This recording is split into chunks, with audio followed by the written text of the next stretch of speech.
esse meu olhar de curiosidade para outros temas também me ajudou a falar a língua, né? De quem é do marketing, de quem é do comercial, de quem é de finanças. Então, eu vou vender um projeto, é para a área financeira, eu preciso trazer mais número, né? Eu vou vender um projeto, é para a área de marketing, vamos falar numa linha mais criativa, numa linha mais aspiracional. Então, você moldar a maneira como você traz as coisas para uma organização vai te abrindo portas.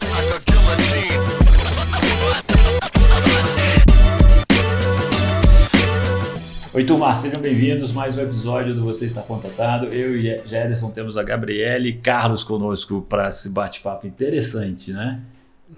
Acho que é a primeira pessoa de recursos humanos que vai para uma posição de CEO que eu conheço, né? E que tem a oportunidade de conversar pós essa movimentação. Então vai ser bem interessante. Muito bom. Né? Para mim também. Né? Atual CEO da ZAIS. É isso, né, Gabriele? Bem-vinda. Obrigado por aceitar o nosso convite. Um prazer imenso estar com vocês e poder contribuir de alguma forma com esse bate-papo, com alguns insights, reflexões para quem vai nos assistir. Tenho certeza que temos vários. Então, rapidinho, o que é a ZAIS Vision? Vamos lá, somos uma multinacional alemã de 178 anos de existência, temos 4 grandes negócios totalmente distintos, para daí a gente chegar na Vision, né? Mas a gente está falando de tecnologia de precisão para turbina de avião, para chip de celular, lentes de planetário do mundo são ZAIS.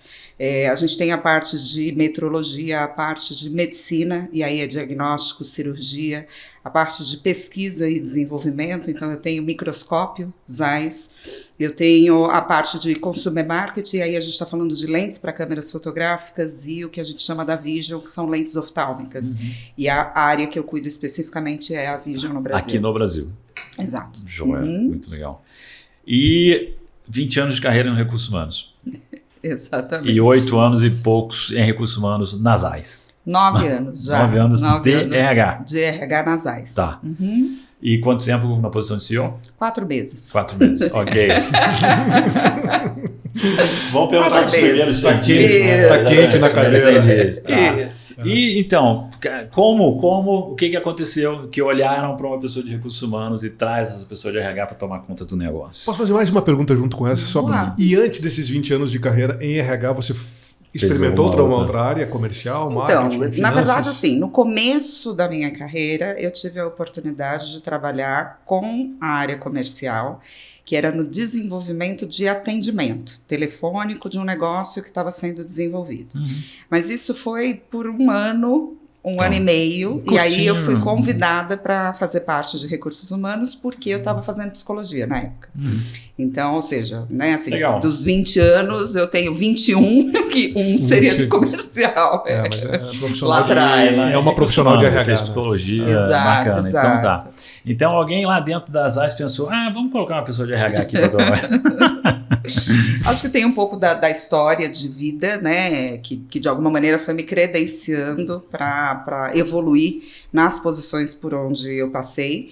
E eu acho que especificamente nas AIS tem muito da forma como a gente lida com recursos humanos, né? Então, assim, trabalhar com todas as estratégias ou processos precisava estar muito conectado com o que o negócio, né, demandava, do ponto de vista estratégico mesmo. Então, tudo que a gente foi fazendo ao longo dos últimos anos tinha muito essa conexão do quanto que eu estou aumentando de receita, do quanto que eu estou aumentando de margem, e isso se conectando com aquilo que a gente tinha do ponto de vista de RH.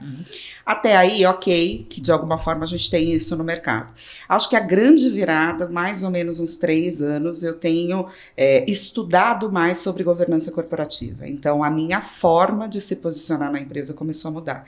Quais os questionamentos, e isso muito olhando para conselho. Hoje eu estou em 2 cadeiras de conselho. Então, acho que isso trouxe uma outra mentalidade, não só, óbvio, da minha postura, né, mas inclusive da maneira como a empresa me via. Somado a isso, eu não posso negar que eu tenho o privilégio de ter um gestor que, de alguma forma, né, me abriu este espaço e entendeu que fazia sentido. Nós, ao longo dos últimos anos, tivemos muitas evoluções do ponto de vista de processos, melhorias de um modo geral, e isso reverberou nos resultados.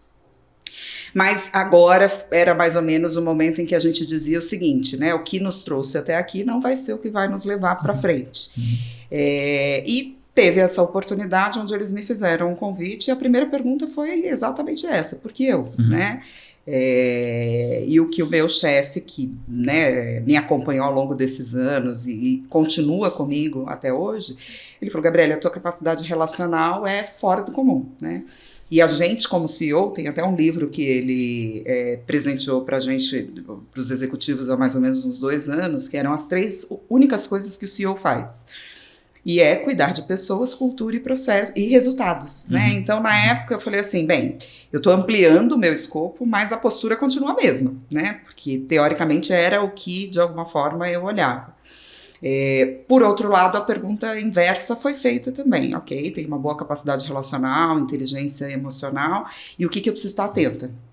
E ele me trouxe muito do que eu já vinha estudando. Então, quando eu saí da faculdade, minha formação é psicologia, né? O meu olhar para qualquer curso de atualização foi de coisas que complementassem a minha formação. Então, eu fui estudar meu MBA de gestão empresarial, né? Eu fiz cursos na área de finanças, eu fiz cursos olhando para marketing. Então, eu fui complementando com uma visão mais generalista de como fazer negócio, porque eu tinha feito administração. E não era com o objetivo de ser CEO, era com o objetivo de complementar dessa visão generalista, interagir, né? Na mesa. E acho que também pela experiência, assim, como RH, eu já tive experiências especialistas e vi que não era a minha praia, pela forma de eu enxergar o negócio. E o que eu fui fazendo é tanto que uma das coisas que eu tinha colocado como meta no início da carreira era qualquer movimento que eu fizesse precisaria ser para um segmento diferente. Porque eu queria saber se eu sabia de gente em segmentos distintos. E continuar aprendendo sobre negócios distintos. E isso foi o que foi me dando, de alguma forma, né, essa condição de, ao chegar na posição que estou hoje, ter esse olhar primeiro, né, daquilo que a gente sempre fala como RH. Você precisa ter as pessoas certas no lugar certo, na hora certa. Eu, como CEO, não vou fazer tudo dentro da organização. Eu preciso de gente boa do meu lado fazendo, né?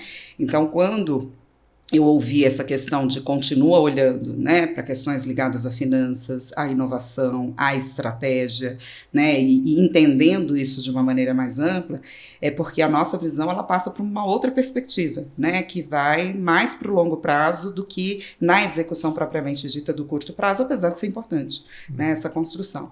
Mas acho que foi um pouquinho aí do que... Não, mas então, a gente está conversando, sei lá, uns 6 minutos mais ou menos, já deu para ver visão sistêmica, visão estratégica, né, alinhamento com o negócio, a coisa da generalista, né, que você se formou, é por aí. Né? Mas as tuas escolhas e decisões, né, de formação acadêmica, falando agora, você tinha assim, tipo, eu estou fazendo isso porque eu quero chegar nessa posição? Nunca. Nunca, já. Não? Essa é uma pergunta que muitas pessoas me fazem. E vão continuar fazendo. Né, assim, Gabi, você tinha isso como objetivo? Não. Quero ser CEO de uma empresa. O meu objetivo sempre foi transformar pessoas que transformam negócios. Eu saí da faculdade com esta ambição do ponto de vista relacional, né? E muito com essa sensação de eu preciso devolver para o mundo aquilo que eu recebi, dentro de casa, dentro das minhas relações. E eu acho que as coisas foram acontecendo, né, de uma maneira muito natural. Então, assim, até chegar num cargo de diretoria, a visão sempre foi a mesma, né? E hoje, como CEO, não é diferente, porque eu tenho poder maior de caneta para fazer a transformação acontecer, né? Então, acho que é um pouco do que eu falo em termos de carreira para as pessoas, né? Às vezes você está tão preso no que é o cargo que você se esquece de aproveitar a oportunidade e agregar valor, né? A jornada, né? Exato. Se distrai, né? Mas você tinha essa fixação assim? Não quero chegar numa posição de Nunca tive. Não, então também. Nunca tive. Eu também não. Pois é, nenhum dos 3. Então, e chegamos todos. Né? Exato. Que interessante esse teu comentário, Mas Marcela. é bacana, né? Porque realmente nunca foi o meu... Mas tem gente que tem e chega. E nem o dinheiro. Eu tô falando, porque, assim, eu conheço esse executivo. O dinheiro também, você sabe, vai fazer um Sempre trabalho bem feito. Eu nunca negociei salário, nunca disse, se não me pagar tanto eu tô saindo, nunca fiz esse tipo de coisa. Sempre foi assim, poxa, preciso me especializar nisso. Tá me faltando conhecimento nessa área. Para eu dar um próximo ter passo... Essa experiência aqui. Consciente do que você tinha de know-how, né? Com o drive daquele momento, mas não, eu nunca fui essa pessoa interessante. Então, olha só, a gente ouve, eu converso muito com headhunters, né? Então, e aí uma das perguntas que eu faço para eles é o que estão procurando agora, o que os conselhos estão procurando agora para pessoas ocuparem a posição de CEO. E me falam já há algum tempo a mesma coisa, 2 coisas. experiência em transformação digital e experiência com pessoas. Mas a gente continua, e aí isso não necessariamente se materializa, né, na hora que a gente olha assim, movimentações de CEOs assim, recente, principalmente no que diz respeito a pessoas. Né? Então eu não conheço nenhuma outra pessoa de RH, puramente RH, que tenha se tornado CEO numa empresa aqui no Brasil. Eu conheço pessoas que transitaram por RH, gente do negócio que transitou por RH, para enrobustecer a experiência, né, no sentido do que a gente já colocou aqui, mas não ninguém assim puramente RH. Por quê? O que falta para os RHs? Então, eu acho que pensando um pouco na nossa trajetória de RH, né, assim, acho que a gente, na pandemia, teve uma outra perspectiva. Para mim, a pandemia foi um momento do RH brilhar. Exato, concordo com você. E eu acho que ali, assim, a gente teve a possibilidade de mostrar as potencialidades e, de fato, agregar valor. O que acontece pós-pandemia? Né? Quem sabe surfar na onda e efetivamente agrega valor, continua, né? E você tem, muitas vezes, eu acho que, óbvio, né? De novo, eu não posso negar que eu tenho privilégios nesse sentido. Porque para você conseguir fazer transformações, você precisa de patrocínio. Sim. E a figura número 1 da organização, ela precisa, de alguma forma, te patrocinar dentro daquilo que você está trazendo, e isso faz sentido para a organização. Então, acho que muitas vezes o que acontece é, primeiro, né, no momento em que você consegue trazer discussões para a mesa e você consegue esse patrocínio, e aí eu acho que é um pouco do que a gente acabou de falar, né? Eu nunca pensei de chegar lá, mas nenhum entrave que eu tive no meio do caminho me parou frente àquilo que eu tinha como propósito. E aí, por que eu falo isso, que eu volto na sua pergunta, né? Porque muitas vezes você vê as pessoas se moldando aquilo que, poxa, não dá, então vamos com o que dá, né? E acho que essa inquietude foi algo que sempre me movimentou. Não tenho patrocínio aqui, não tá dando, não tô feliz, tchau. Né? Essa era a minha decisão, assim, não é a decisão da empresa, né? E eu fui movimentando muito nisso, assim, posso fazer o meu propósito acontecer aqui, né? Momentos em que eu sabia que eu estava trazendo propostas que eram interessantes para o negócio e que de repente não estavam sendo aceitas, né? O que eu me questionava? Talvez a maneira que eu estou me comunicando não é a maneira adequada, né? Talvez eu tenha que mudar a forma. Isso é legal. O que eu estou fazendo que eu não estou influenciando o ambiente, exato. Né? Porque no final do dia é sobre isso. Em vez de jogar tudo pro alto e vou sair daqui e tal. Não, peraí, talvez você não esteja fazendo alguma coisa. Então, acho que esse meu olhar de curiosidade para outros temas também me ajudou a falar a língua, né? De quem é do marketing, de quem é do comercial, de quem é de finanças. Então, eu vou vender um projeto, é para a área financeira, eu preciso trazer mais número. Né? Eu vou vender um projeto, é para a área de marketing, vamos falar numa linha mais criativa, numa linha mais aspiracional. Então, você moldar a maneira como você traz as coisas para uma organização vai te abrindo portas, né? E muitas vezes o que a gente vê, de um modo geral, né, do tradicional de RH, é que você vai numa linguagem mais de RH do que de negócio. E aí não vende. Aí você não vende. Você me fez lembrar de momentos com a equipe numa empresa super marqueteira, por onde eu passei, e a BP, que atendia a área de marketing, sempre ela levava para o pessoal de marketing qualquer projeto, qualquer iniciativa de RH, e pedia para eles batizarem o projeto, darem o nome do projeto, pensarem numa logo, né? Numa imagem. Então, eles já compravam assim, né? Eles colaborando dessa maneira, com o know-how deles, né? Já embarcavam, já estava vendido o projeto. Bacana. Interessante. Né? E é buscar aliados, né? Acho que é um pouco disso. Exato. Muito legal. Porque eu não tenho essa veia marqueteira, mas a financeira sim. Então eu sempre justifiquei minhas coisas com números, né? Mas também tive essa sacada de deixa essa garotada aqui pensar o marketing, tá ótimo, super ideia, vamos embora. Mas é a coisa de ser estratégico. Fiquei curioso um pouco com o dia a dia, né? Porque assim, dos teus pares, né? Você falou assim, o cara de finanças eu falo sobre números, o cara de marketing eu uso mais a minha criatividade, e aí vai.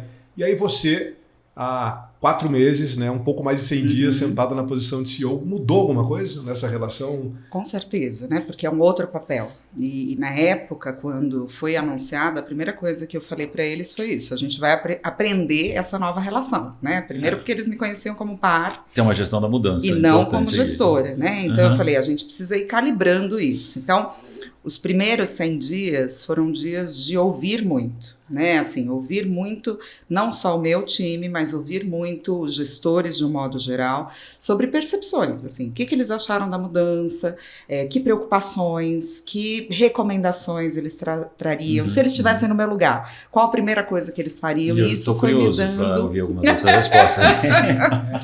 Você sabe que na coragem, maior parte... Que coragem. Eu tô curioso. Na maior parte dos casos, o que eles trouxeram foi não perca a sua essência de ouvir as pessoas. Né? Boa. Preocupações porque esse é um diferencial. Preocupações muito no sentido de, apesar de ouvir as pessoas, você vai ter que tomar as suas próprias decisões. Né? Então, fique atenta a conhecer bem, efetivamente, o que cada área precisa para você tomar a melhor decisão. Mais do que uma preocupação, um tremendo feedback. Assim. Com não exatamente feedback, mas um conselho, quase, sim, não sei. Sim, era bem isso, né, que eu perguntava, dica de sucesso, que vocês acham que eu tenho que ter, né, que eu falava para eles. E não só com eles, mas eu também, né, de alguma forma tive o privilégio que como o meu chefe cuida de região, né, eu tive o privilégio de conversar com outros CEOs, né, então assim, me conta você, as tuas dores, né, e as facilidades dessa cadeira para que eu possa ir montando o meu estilo, né. Vou te provocar agora, com outros CEOs ou com outras? Outros. Todos homens, na região são todos homens. Você falou com alguma colega sua? Não. São todos homens da região. Na região são todos. Para dizer que não tem, agora que ele assumiu a Ásia, temos uma mulher em um dos países. Esse cara tá mexendo, tá mexendo com o status quo. Mas olha só que interessante também, e com certeza o que você está fazendo de conversar com as pessoas e perguntar, estar aberta e querer ouvir, é uma característica que vem do teu relacionamento, de valorizar isso, e vem de RH e também então. Porque, na maioria das vezes no mundo corporativo, eu fui promovido porque eu sou bom pra caramba. Eu vou sentar na minha cadeira e vou fazer o que eu quero. Você já botou? Não, peraí, eu fui promovido. Eu entendo tudo desse negócio aqui. Eu vou mandar ver nessa nova cadeira. Eu não preciso perguntar nada pra ninguém. Pega a caneta com vontade. Eu vou sair mandando, vou sair distribuindo regra aqui pra todo mundo. Então tem uma humildade aqui também, exato, que é uma característica super importante do líder hoje. Com certeza. E essa foi uma palavra que eu ouvi muito nas conversas, assim. Gabi, continue com a humildade, né? Não só de ouvir o que é importante e as pessoas poderem te trazer aquilo que é importante, mas, né, você ter a condição de ir formando, né, o know-how que você precisa para tomar as decisões que são necessárias. E ao mesmo tempo, quando você olha na perspectiva dos CEOs, né, que eu conversei, eles falavam muito assim: cuidado, você vai ouvir demais, né? Um pouco na mesma linha do que o pessoal trouxe. Se você pegar, por exemplo, a área comercial, né? E ele falava muito disso, assim, tudo é pelo cliente, tudo é para o cliente, né? E assim, calma, como é que você equilibra as coisas, né? Para que as decisões que você está tomando não seja só porque o time quer vender mais e ganhar mais em função disso, e não porque, né, tem de alguma forma um benefício para o consumidor ou para a empresa. Então, enfim, tem sido bons dias de aprendizado aí inicialmente. Não, e a gente, há algum tempo que a gente fala, né, mas acho que é mais verdade do que nunca agora saber fazer as boas perguntas, né, nos momentos certos e tal. Sim. Então, acho que isso é uma habilidade de qualquer líder hoje precisa dominar. Com certeza. E eu acho que isso vem muito do coaching, né, que a gente estuda e estudei também, no sentido de você não precisa ter todas as respostas, você precisa saber as perguntas, né? Então, acho que isso, somado à minha formação também, olhando para a governança corporativa, eu tenho me preocupado muito nessa questão. Eu estou fazendo a pergunta certa para aquilo que eu preciso obter de informação? Estou me fazendo entender, né? Isso, porque assim, a pergunta não é só pergunta, também, né? Tá direcionada para a pessoa certa e eu estou conseguindo me fazer clara, né?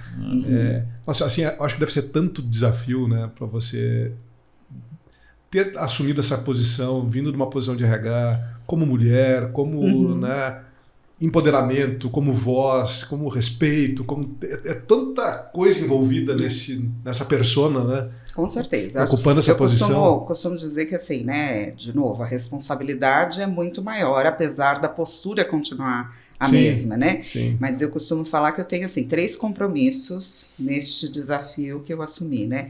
O primeiro é com quem acreditou e disse, não, você tem condições, vai lá e faz, né? O segundo é com esse grupo, né? É um grupo, enfim, super tradicional, então não iria aprovar algo se também não confiasse que seria o melhor caminho.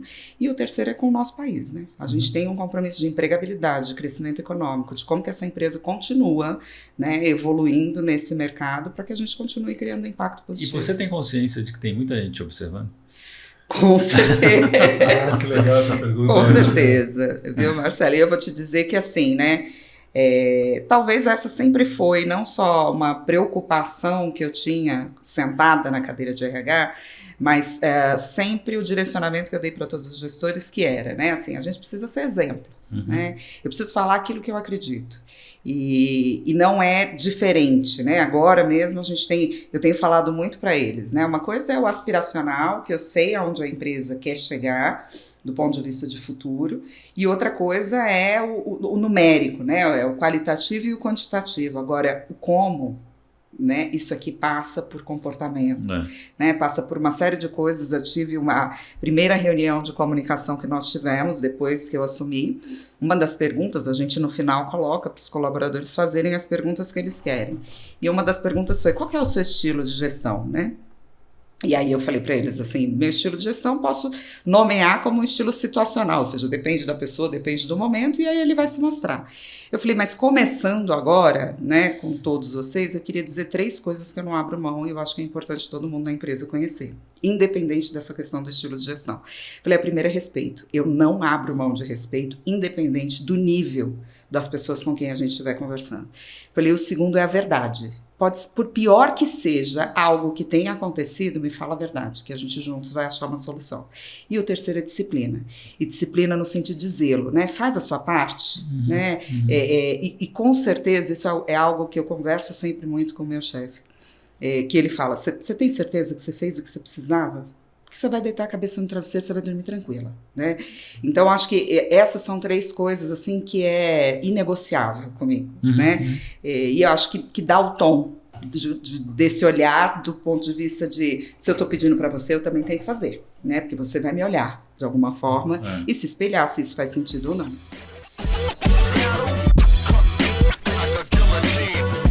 Agora eu quero te fazer um convite. Você já se inscreveu no canal do YouTube da Você Está Contratado?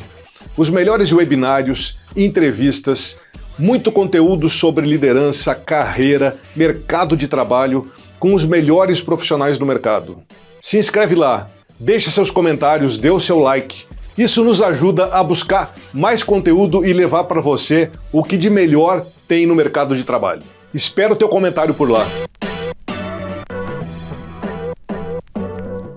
Estou pensando aqui que verdade tem a ver com confiança, né? Sim, total. E a gente fala da construção de um time forte através da confiança entre as pessoas. Transparência, tem um monte de coisa que está envolvida com isso, né? Tipo assim, confiança, transparência, dedicação, propósito, né? Porque assim, você não consegue lidar com a verdade e nem lidar com disciplina se você não está alinhado com o direcionamento da empresa. Né? Tipo, olha, já vi também você se chamando, auto-chamando de Gabi. Eu digo assim, bom, né? Eu tô aqui te chamando de Gabriele, mas as pessoas podem te chamar de Gabi, né? A Gabi continua sendo a Gabi. Né? Exatamente. Então, assim, essa forma também de fazer o negócio acontecer é importante, né? Vamos falar para o RH como ser mais estratégico? Vamos. eu gosto essa batalha, sempre disso, né? Gosto sempre disso, porque eu acho que o ser estratégico, né, está muito ligado a essa questão do falar a linguagem do negócio, mas não é na forma tradicional que a gente faz, né, assim, ou fala. Falar a linguagem do negócio significa você, exemplo, né, o meu negócio é o segmento de lentes oftálmicas do mundo de oftalmologia, do mundo da ótica, né. Não dá para falar de negócio se eu não visitar uma ótica, claro. Se eu não conhecer o ótico, se eu não conhecer o médico.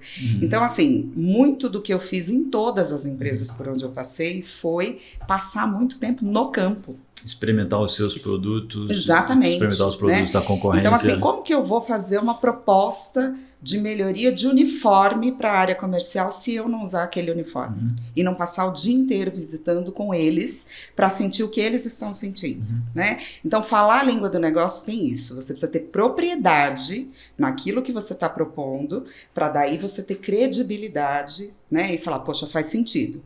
Além disso, né, você precisa entender muito do ponto de vista dos números mesmo, né? Então, exemplo, né, discussões de P&L, de budget, isso já fazia parte da minha realidade, não agora nas AIS, mas sempre em todas as organizações por onde eu passei. Porque se você vem com um projeto, né, e a empresa está passando por um momento de redução de custos, e você está no mundo de Alice, né, no País das Maravilhas, não vai dar certo. Né? Então, como é que você vai adequando com as alternativas que você tem e usando o ferramental para que na prática, né? A gente falou agora de confiança, e isso está muito ligado ao engajamento. Eu detesto, as pessoas às vezes perguntam assim, Gabriele, o que você faz para reter as pessoas? Né? Odeio essa palavra. E eu falo, Programa de retenção. Não quero. Eu falei, eu quero que as pessoas escolham estar aqui. Exatamente. Né? Mais um ponto comum aqui, né, com a gente. Escolher estar num determinado lugar passa pela verdade, passa por eu, empresa, né? Na figura dos executivos, falar o que eu posso fazer e fazer. Né? Porque muitas vezes, eu ouvi recentemente, gosto muito até, inclusive reforço isso lá na empresa, a gente está com a mania de infantilizar o adulto. Né? Então, assim, você tem que ser verdadeiro, o que dá para você fazer, dá, e você quer ficar aqui comigo? Beleza, você não quer, a amizade continua mesmo. Né? Mas a gente precisa ter gente que quer fazer o negócio acontecer. Isso, o RH precisa ter essa consciência, né? Porque às vezes você está neste mundo de que só, a minha mãe usa muito essa frase, né? Só vem a nós. E ao vosso reino nada, como diz na oração, e não dá, né? Então, assim, você está com um pacote excelente de coisas e isso não está se traduzindo naquilo que efetivamente a sua empresa precisa. Então, acho que para ser estratégico precisa primeiro conhecer, segundo estudar, para daí você conseguir falar efetivamente a língua que aquele negócio que você precisa ouvir. Como é que você faz as alianças com os outros líderes das outras áreas de negócio? Hoje eu vou te dizer que assim, né, primeiro que acho que isso também, o estudo de conselho tem me ajudado, né, trabalhar muito colegiado. Então, assim, qualquer proposta que eles trazem, eu sempre estou perguntando, você já compartilhou, exemplo, vamos pegar a proposta do RH. Quero fazer uma mudança de estrutura, porque você tem que ter uma inteligência emocional muito interessante nesse sentido, porque imagina, até 4 meses atrás eu era de RH, eu sei todas as políticas da empresa, mas eu não posso aprovar nada, porque eu tenho uma diretora de RH hoje, né? Eita, que situação, então, não tinha pensado nisso. Coitadinha dessa pessoa. É um pouco assim, né? Tem que desapegar. Um desafio não só do ponto de vista de posicionamento, de uma série de coisas, mas para mim também que estou nesse papel. Então, muitas vezes, quando eles vêm com alguma proposta, né? Imagina, sua superior imediata, beleza, o que você acha? Faz sentido? A princípio faz sentido, discute com o RH, e aí, se dentro das políticas que a gente tem, faz sentido também, a gente volta e bate martelo. Sim. Então, de alguma forma... O que você falou é importante, só para frisar, né? Discute com o RH, você não é mais o RH e você está fazendo os membros do time conversarem, interagirem, colaborarem. Pois é. Mas isso é um comportamento que era muito fácil. A resposta você tinha, né? Exato. Com certeza. Como CEO, você teria poderia sido ter muito... dado, né? Exatamente. Podia ter falado, não leva à frente, não leva à frente seu projeto, porque não vai dar certo. Exato. Mas você não fez isso, né? Não. E não faz isso. Não. Mas é um trabalho. E aí é um pouco disso, né? Assim, tive vários exemplos, né? Desse de RH que é mais fresco e que está na minha realidade do que eu fazia, mas coisas da área comercial, por exemplo. Tenho uma ideia de um projeto assim, assim, assado. Excelente, compartilha com finanças, vamos ver o quanto que isso traz de margem. Em vocês, achando que faz sentido, traz e a gente valida juntos. Então... o construir aliança vai muito nesse sentido, não só do que você está trazendo para mim, mas o quanto eu vou fazendo eles, enquanto pares, se falarem, né? Então, hoje eles já sabem, assim, Gabi, muitas vezes eles já vêm com a própria, já falei com a área X, com a área Y, né? Já buscou seus aliados, né? Esses são os pontos de atenção, beleza, assim fica mais fácil de tomar qualquer decisão. Né? Mas é essa disciplina que muda comportamentos, né? Você insistindo, aí o pessoal já sabe, pronto. Exato.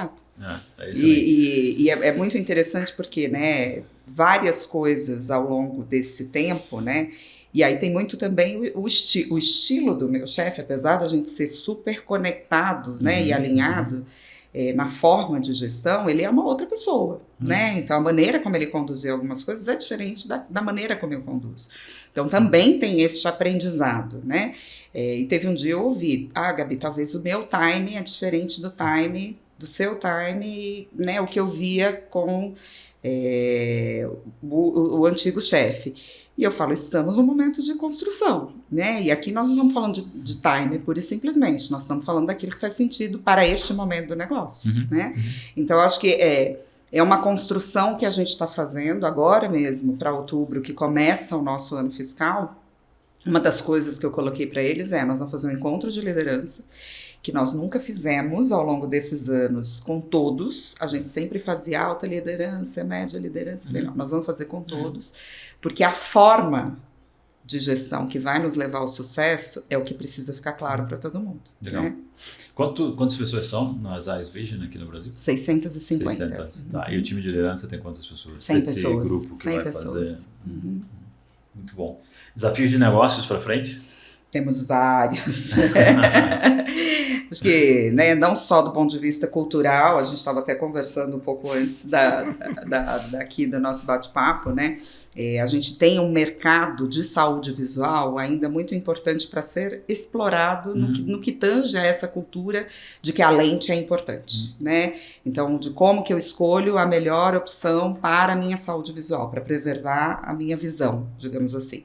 Então, esse é um lado que é o ponto, né, do ponto de vista de educação. O outro é de negócio propriamente dito, assim, não só pensando em concorrência, mas pensando aonde a gente quer estar num futuro, né? Então, tem diversas inovações que estão vindo no mundo da saúde e a gente precisa estar antenado. Isso certamente vai mudar a nossa forma de fazer negócio. Eu melhorei meus óculos há pouco tempo e a quantidade... Eu levo muito tempo para trocar de óculos, senão eu sou meio sovino, né? Então...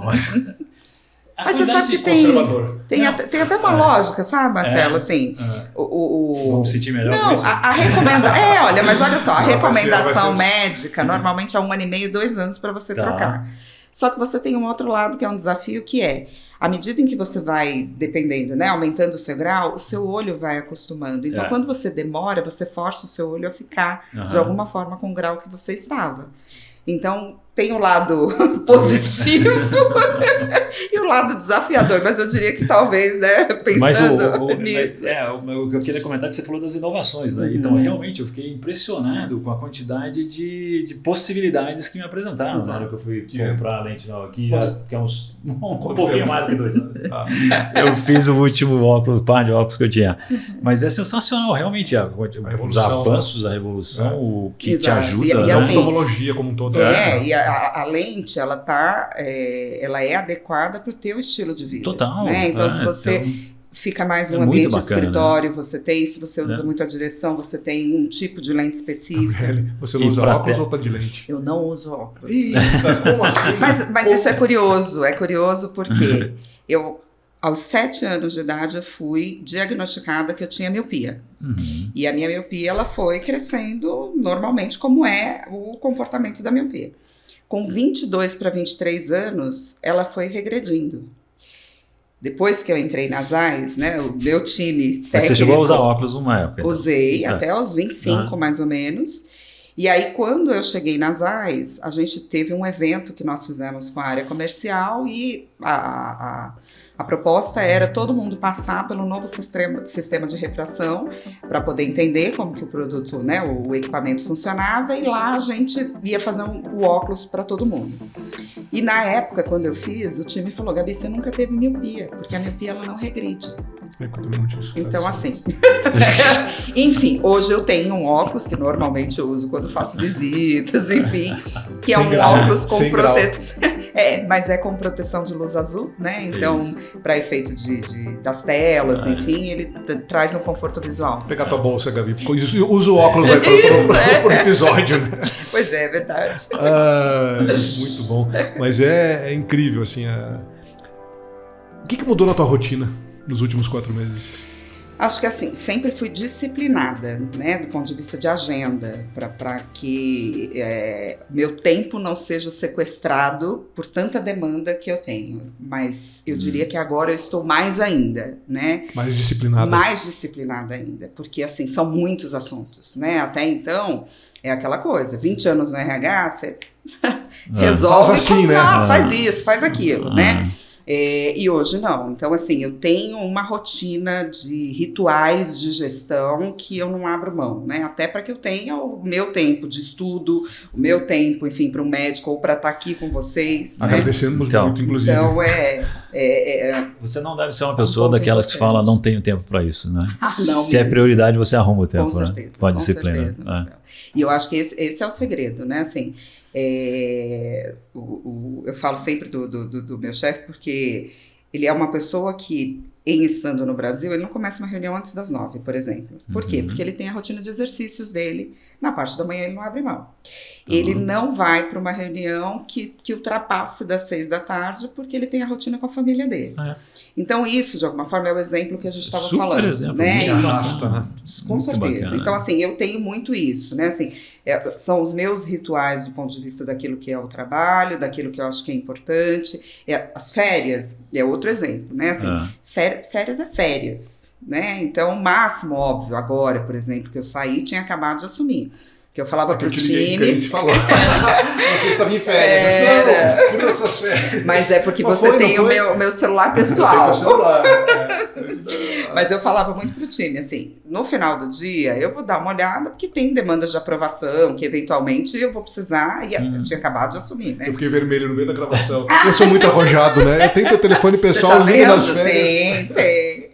Mas eu acho que é um pouco disso, né? Assim, se você consegue, o dia tem 24 horas para todos, Exato. né? Então você precisa saber dividir isso bem. E a gente, na época da pandemia lá nas AIS, a gente criou o que a gente chama de agenda produtiva, né? Que é algo que todo início de ano eu sempre falo para o time, e agora, né, o time de RH reforça, né? Que dá algumas dicas que, assim, vai marcar reunião, no mínimo, uma semana de antecedência, para as pessoas conseguirem se organizar e ter se bloqueado aquele reunião. horário. Exatamente. Horário de almoço, de meio-dia às 2 não marca reunião, né? Se a pessoa estiver em casa, se a pessoa tiver deslocamento, vai marcar uma reunião de final de dia, no máximo até às 6 da tarde, finalizando a reunião. Terminando isso. Exatamente. Sexta-feira, gente, ninguém merece reunião de sexta-feira, 6 horas da tarde, 5 horas da tarde, 6 horas da tarde.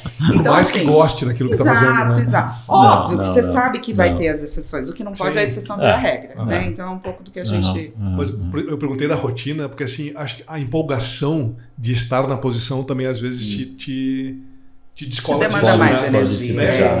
Vai te sabotar, acho que é a palavra certa. Assim, tipo, não, vamos hoje, né? Vamos começar segunda-feira mais cedo. Quero chegar às 7 horas no escritório. Sei lá, tá me passando. Quantas horas você dorme por dia?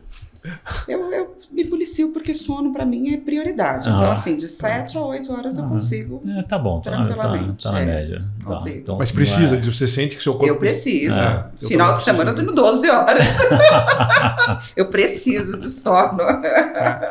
E cada um com a faz sua parte da disciplina. Não, meu marido, por exemplo, 4 horas de sono. Eu queria ser assim, né? Eu não consigo. Eu ia entrar nessa pergunta assim, tipo, existe marido na vida da Gabriele? Com certeza. Né? Porque também tem esses estigmas, ele né? vai ouvir esse podcast, se eu não falar dele, é a primeira coisa que ele vai falar. Que ótimo. Então vamos Que falar. ótimo que puxou esse assunto. Como é que é o nome dele agora? Danilo. Como é que o Danilo te apoiou nessa transição? Você sabe que isso é muito Mas interessante. eu tava sem graça de começar a entrar na seara pessoal, familiar, pessoal. Né? Tem que... Mas sou um ser humano, né? E não dá pra gente separar. Não, porque o ser humano criado pelas organizações de uma mulher numa posição de CEO não pode ser vida, casada nem dormir 8 horas. Tá vendo? Você tá falando coisas aí que o pessoal vai... Eu durmo, viu, vai gente? Tremer a nossa... Pode dormir. Esse negócio de acorda 5 horas da manhã, 4 horas da manhã. Não, eu sou noturna, então tem isso também. Eu posso trabalhar até 10, 11 horas da noite sem problema nenhum, mas não me chama para uma reunião 6 horas da manhã, 7 horas da manhã, que não dá. Não vai rolar. Não dá. Mas voltando, né? Meu marido, ele é do mercado financeiro. Então. Então, acho que isso também me ajuda muito, assim, nesse equilíbrio, porque eu sou a parte subjetiva da relação e ele totalmente objetivo. E na época, quando eu recebi o convite, a primeira coisa que ele falou assim, você vai aceitar sim, né? Não tem nem como você pensar que não. E por quê, né? Muito ele falando assim, olha o que você quer de futuro, né? Se ampliar esse poder de caneta e tudo mais, é uma oportunidade ímpar, né? Então, acho que quando a gente olha para os pilares da vida da gente, né? Eu sempre falo lá na empresa, tem até uma historinha que traz uma analogia, né, a esses pilares, que você precisa ter em equilíbrio, né, a sua saúde, o seu lado, né, amoroso, a sua família, a sua espiritualidade, e o seu trabalho é parte, né, dos pilares. Então, eu procuro, de alguma forma, ter tempo de qualidade, eu posso até estar colocando mais energia agora, porque eu estou aprendendo, porque eu estou nesse momento de desenvolvimento, mas tem coisas que eu não abro mão, né? Então, assim, fim de semana, final de semana é com a minha família, né? Se eu tiver que estudar alguma coisa, eu vou procurar um horário em que eu já, de alguma forma, fiz, né, esse momento de qualidade com a minha família. Então, é importante para a gente ter esse equilíbrio e reenergizar, né? Para o que precisa de bom desafio. Demais, bom demais. Incrível. Você passa tanta credibilidade, isso que você falou do respeito, da verdade, dos teus 3 pilares dentro da organização. Você passa muito isso, assim. E eu fico te imaginando uma garotinha na escola. Eu acho que você deveria ser daquela danada, que era disciplinada, que não sempre passava por média, que sempre foi bem, né? Eu acho que você passa muito isso. Alguma vez você não passou por média? Eu não estou puxando isso para mim, né? Mas ela passa. Mas assim, eu sempre fui muito CDF, né? Era assim. Então, eu nunca reprovei isso, né? Mas CDF, assim. Marcelo agora puxou pro meu lado, mas assim, eu fiz engenharia, 2 MBAs, eu nunca peguei recuperação. Não é que eu nunca reprovei. Eu nunca peguei recuperação. Então, assim, posso me considerar um cara CDF com também, certeza, né? Mas isso não, mas, tem a ver com dedicação, mas eu disciplina. Acho que isso que você está perguntando, né, Jederson, assim, de novo, para a gente estar onde a gente está, muitas vezes as pessoas acham que, né, assim, não, caiu ali e sentou. E não é sobre isso, né? Para você foi fácil, né? Exato. Foi fácil. Então, assim, você tem uma história de vida que você precisa levar em consideração, né? Essa questão da disciplina que eu falo muito, né? Assim, estudar para mim sempre foi um valor de dentro de casa, né? Os meus pais sempre assim, se você quer alguma coisa, você precisa estudar, né? É investimento, então, no momento em que eu me predispunha a fazer isso, era com toda a minha inteireza, né, naquele processo. Então, fiz a psicologia, e aí era muito isso, né, a importância do que você fala, né, porque você tem a capacidade, numa disciplina dessa, de movimentar o mundo da pessoa para o bem ou para o mal, né, com aquilo que você está falando. Então, a seriedade que eu sempre coloquei nessa questão do estudo foi algo fundamental que hoje me credencia, de alguma forma, passar a credibilidade do que eu falo, né. E aí, um pouco até pegando esse gancho do que você falou, quando eu comecei a minha carreira em RH, eu devia ter 19 para 20 anos, né. E numa empresa também muito masculina, muito tradicional, do ramo de siderurgia. Então, quando eu fazia determinadas propostas, né, eu tinha que ter muita credibilidade do ponto de vista técnico, porque, não, né, imagina, eram pessoas conhecidas sem muito anos, e o que é essa menina está vindo falar alguma coisa, né? Então, ao longo do tempo, isso também foi me mostrando que não basta você ter só a prática, você precisa ter consistência e solidez de conhecimento para você ir, de alguma forma, moldando, né, a sua trajetória. Você já colocou para mim vários conselhos, assim, para quem está prestando atenção em você agora direitinho, né? Mas fala ali para a jovem que está começando a carreira em RH agora, dá um conselho para essa jovem profissional.